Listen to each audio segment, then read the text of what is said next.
në një atmosferë solemniteti dhe reflektimi shpirtëror. Besimtarët katolik në mbar botën janë kthyer simbolikisht në Betlehem, vendin e lindjes së Krishtit, ndërsa Papa Leoni i 14 këndoi për herë të parë si pap mesën e natës Krishtlindjes në Bazilikën e Shën Pjetrit në Vatikan.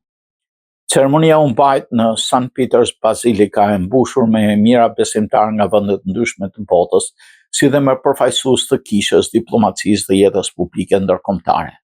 Në mesën e tij të parë të Krishtlindjes, Papa Leoni i 14 u përqendrua tek mesazhi i Krishtit. Ai u kthye në Bazilikën e Shën Pjetrit mëngjesin e së njëjtës për të kremtuar meshën e ditës së Krishtlindjeve vetëm disa orë pas meshës së mesnatës. Ky kremtim shënoi një ndryshim pasi qysh nga viti 1194 një pap nuk kishte kremtuar të dy ritet të Krishtlindjeve në Shën Pjetër.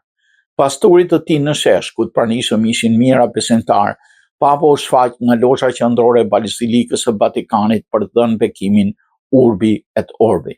Më pas, ai u dha besimtarëve të mbledhur anë mban botës mesazhin tradicional të Krishtlindjeve.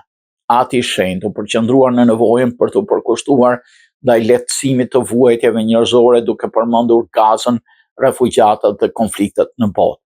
Vëllezër dhe motra të dashur, që kur fjala u bë mish, tash mishi flet thërret të shihen hyjnore për të takuar.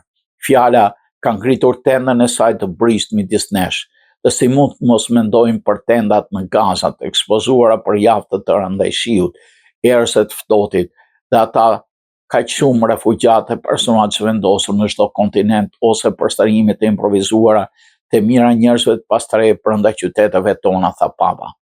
Në mesazh pati edhe për paqen në Ukrainë, duke kërkuar dialog mes palëve. Le të lutemi në mënyrë të veçantë për popullin martir Ukrainës. Uroj që të pushojë gjëmimi i armëve dhe palët e përfshira të mbështetura nga angazhimi i bashkisë ndërkombëtare të gjejnë guximin për të dialoguar në një mënyrë të sinqertë, të drejtë për drejtë dhe me respekt, tha Papa. Paqja është e mundur, theksoi ai, duke kujtuar se është dhurata e mishërimit që festojmë në Krishtlindje. Do të ketë paqe, kur monologët tanë të ndalojnë dhe të ushqyer nga dëgjimi le të bien në gjunjë paramishit të zhveshur e të tjerëve. Është një fuqi e vërtet ajo, e të bërit bijtë të Zotit.